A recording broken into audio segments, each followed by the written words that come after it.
আজি দুপৰীয়া চালনাৰ forest range অফিচৰ পৰা ফোন কল আহিল যে মিছাৰ ডিজু বস্তিত এঘৰ মানুহৰ বনাই থকা এটা লেট্ৰিনৰ টেংকিত এটা জহামাল পৰি আছে। জহামালটো ইংৰাজীত চিভহেড বুলি কোৱা হয়। ফোন কলৰ পিছতেই ততাতৈয়াকৈ গ'লোঁ, কাৰণ পলম নকৰিলোঁ। পলম কৰিলেই জীৱ জন্তুটোৰ মৃত্যুৰ প্ৰতি মানুহৰ ভাবুকি থাকে বা মানুহকো আক্ৰমণ কৰিব পাৰে, গতিকে গ'লোঁ। আজি তেনেকুৱা এটা পৰিস্থিতি হ'ল। এয়া দেখিছে জহামালটো এয়া মৰি থাকিল। মানে আমি যোৱাৰ আগতেই তাক মাৰি দিলে।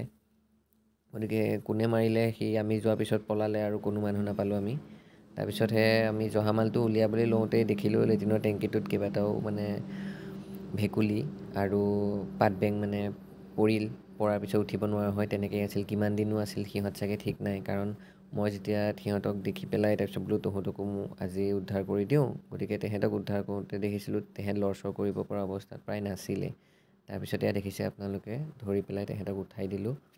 উঠাই দিয়াৰ পিছত এয়া মৰা জহামালটো আৰু বাকী এই পাত বেংকেইটা এয়া চাব, এয়া যাবই পৰা নাই। তেহেঁতক ধৰি ধৰি উলিয়াই দিব লগা হৈছে, মানে অৱশ হৈ গৈছে বেচেৰাকেইটা। যিহেতু জহামালটো আজি মৃত অৱস্থাত উদ্ধাৰ কৰিলোঁ, তথাপিও ভেকুলীকেইটা আজি উদ্ধাৰ কৰিব পাৰি মনটো অকণমান ভাল লাগিল। তাৰপিছত আৰু জহামালটো এয়া সেই মানুহঘৰৰ বাৰীতে গাঁত খান্দি ভাবিলোঁ তাক এনেই পেলাই দিয়াতকৈ সৎকাৰ কৰোঁ। আৰু আমাৰ এয়া বিট অফিচাৰ চালনাৰ তেখেতেও এয়া আমাক সহায় কৰি দিলে আৰু আপোনাৰ সেয়া জহামালটো আমি সৎকাৰ কৰিলোঁ। আৰু এয়া ফেনাইল আৰু নিমখ দি দিছোঁ, কাৰণ পিছত যাতে বেলেগ জীৱ জন্তুৱে নাখায়। ফেনাইলৰ গোন্ধ পালে সাধাৰণতে শিয়াল কুকুৰবিলাক নাহে, আৰু নিমখ দি তাক সৎকাৰ কৰিলোঁ।